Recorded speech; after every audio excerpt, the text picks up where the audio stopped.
السلام عليكم. اليوم غادي نقدموا لاصوب ديال الحوت اللي تنشربوا في السناك ديال السمك. كتجي بنينه بزاف.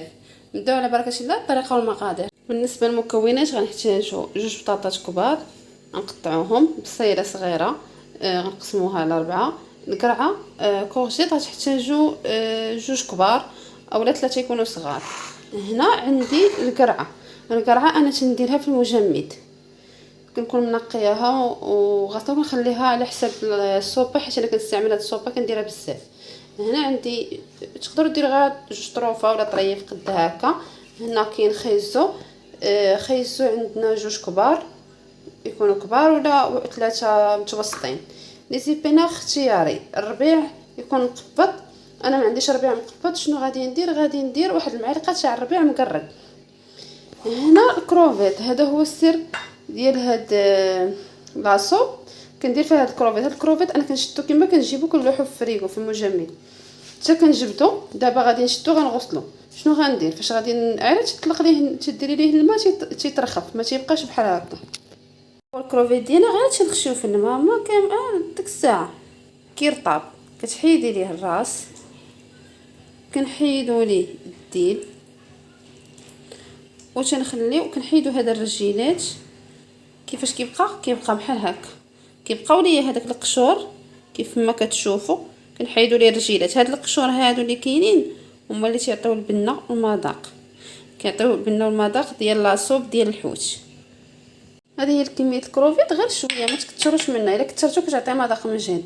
غير واحد المقدار تاع هكا طبيسيط صغيور. الا كثرتو الخضره وداكشي زيدوا غير شويه. الا كثرتو هاد الكروفيت ما كتعطي مذاق مجهد. اللهم ديروا كونتيتي قليله. هنا درت الزيت في الكوكوط ديالنا، درت المعلقه ديال الربيع، القرعه. كنحطو كلشي دقه واحده. اللي نسيت هي مطيشه، ما عنديش وحده صينه تقطعيها على جوج. كنلوحو الكروفيت، كنلوحو لي زيبيناغ.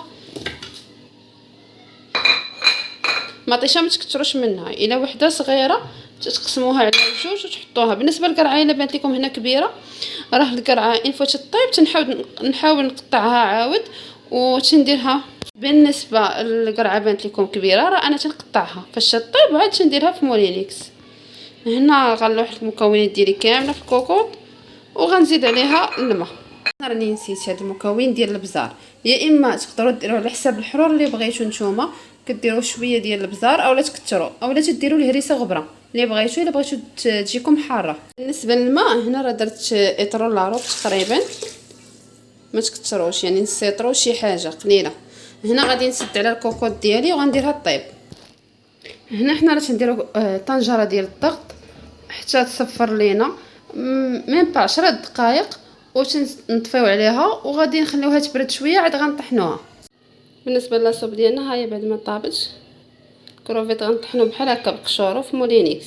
كنخليوها غير تدفى شويه واش نطحنوها في مولينيكس. وهنا لاصوب ديالي درتها طحن مولينيكس.